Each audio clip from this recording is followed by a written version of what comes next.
UP सरकार Kuwait में हादसे में जान गंवाने वाले यूपी के लोगों के पार्थिव शरीर उनके घर तक पहुंचाएगी और बताया जा रहा है कि कुवैत हादसे में मरने वाले 42 लोगों में से 2 यूपी के रहने वाले हैं।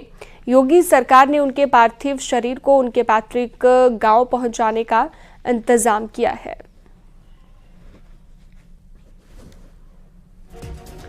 योगी सरकार ने इसके लिए इंतजाम किया है। हादसे में यूपी के भी 2 लोगों की मौत हुई है। यहाँ पर कुवैत हादसे से जुड़ी ये जानकारी हम आपको दे रहे हैं, जिसे लेकर मुख्यमंत्री योगी आदित्यनाथ ने खुद संज्ञान लिया और बताया है कि यूपी सरकार घर पहुंचाएगी मृतकों के पार्थिव शरीर।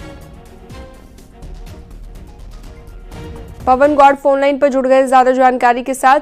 पवन, कह सकते हैं कि एक अच्छा फैसला सरकार का, जो हादसा हुआ था उसमें मरने वालों की संख्या काफी ज्यादा थी, लेकिन 2 लोग यूपी के भी रहने वाले थे और उनके पार्थिव शरीर उनके घर अब पहुंच पाएंगे। पवन, देखिए, जाहिर तौर पर जिस तरह से सरकार ने यह फैसला लिया, कुवैत में जिस तरह से दर्दनाक हादसा हुआ, हादसे में तकरीबन 42 भारतीयों की जान चली गई। उसके बाद में आज उनके जो पार्थिव शरीर है उनको भारत लाए जाने की तैयारी है।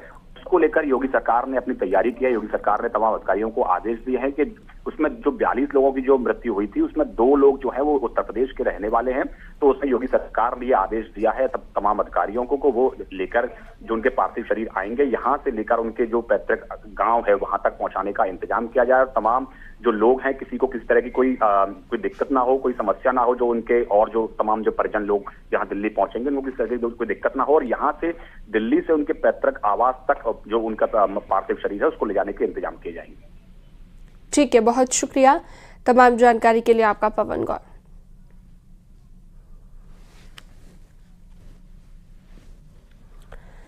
जम्मू कश्मीर के रियासी में आतंकी हमले के बाद सीमा हैदर का बड़ा बयान आया है। सीमा ने पाकिस्तान की पोल खोलते हुए कहा कि वहां पर बच्चों का कोई भविष्य नहीं होता क्योंकि उन्हें आतंक की शिक्षा दी जाती है।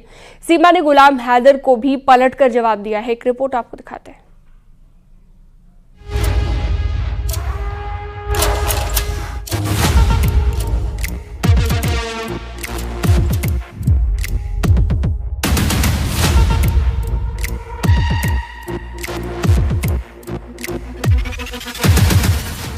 जम्मू के रियासी में 3 दिन पहले आतंकियों ने घात लगाकर हमला किया था।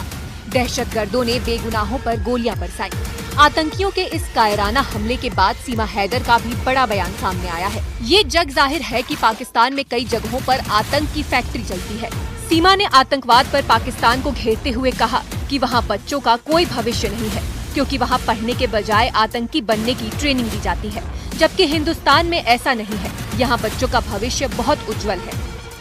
जैसे वहाँ बच्चों को आतंकवादी बनाया जाता है, यहाँ ऐसा नहीं है। यहाँ बच्चों को इंजीनियर, डॉक्टर और वकील बनाया जाता है, ना कि आतंकवादी बनाया जाता है। कल भी वैष्णो देवी जाने वाली बस पे किसी आतंकवादी ने, पाकिस्तान के आतंकवादियों ने वहाँ गोली मारी और जो यात्रा पे जा रहे थे लोग, उनके ड्राइवर को गोली मारी। ये यात्रा पे जाने वाले लोग थे जिन पे पाकिस्तान के आतंकवादियों ने हमला किया। गुलाम हैदर सीमा के खिलाफ कानूनी लड़ाई लड़ रहा है। गाजियाबाद, ग्रेटर नोएडा, पानीपत के बाद अब देश के बाहर भी केस किया गया है। गुलाम हैदर के वकील मोमिन मलिक ने नेपाल में सचिन मीणा और सीमा हैदर के खिलाफ केस दर्ज कराया है, जिसमें दोनों पर गुलाम हैदर के 4 बच्चों को बंधक बनाने और उनका धर्म परिवर्तन कराने का आरोप लगाया है। गुलाम हैदर ने ग्रेटर नोएडा की अदालत में सचिन और सीमा की शादी की वैधता को चुनौती दी है। अब इस पर भी सीमा हैदर ने गुलाम पर जोरदार पलटवार किया है। सीमा का कहना है कि गुलाम झूठ बोल रहा है। तलाक तो कई साल पहले हो चुका है। 1 साल से अधिक समय हो गया है मुझे बताते हुए कि मेरा तलाक गुलाम हैदर से आज से 5 साल पहले हो चुका है, मेरे अब्बू जान के सामने। तब मेरे अब्बू जिंदा थे जब मेरी गुलाम हैदर से तलाक हुई। उसके बाद हम अपने अब्बू के साथ रहते थे। मुन्नी मेरे पेट में थी तब जब गुलाम हैदर से मेरा तलाक हो चुका था। तब से लेके मैं अपने अब्बू के साथ, अपने बच्चों के साथ रहती थी, अब्बू के साथ, और मेरे बच्चों का मेरा ध्यान अब्बू रखते थे। और मेरे अब्बू की डेथ के बाद मैं सचिन के संपर्क में आई और अपनी मर्जी से, अपनी खुशी से मैं भारत देश में आई हूँ। गुलाम हैदर दावा करता है कि वो सीमा को जेल भेजेगा और अपने बच्चों को पाकिस्तान ले जाएगा। सीमा ने बच्चों को लेकर भी गुलाम को कड़े शब्दों में जवाब दिया है। मुझे संभाला। जब 5 साल पहले और हैदर ने हमें तलाक दिया, मेरे बच्चों को छोड़ दिया, तब उन्होंने हमें संभाला, हमारी परवरिश करी और बच्चे भारत में बहुत ही ज्यादा खुश हैं। जो भी लोग बच्चे छीनने की बात कर रहे हैं उनको मैं बता दूं, वो मुझसे बच्चे नहीं छीन सकते, ना मैं अपने बच्चे किसी को देने वाली हूँ। 3 बेटियां हैं सीमा की, उनकी वेस्ट कस्टोडियन मदर है। उससे अच्छा, मदर से अच्छा बेटियों के बारे में कोई देख समझ नहीं सकता, उनकी परवरिश नहीं कर सकता।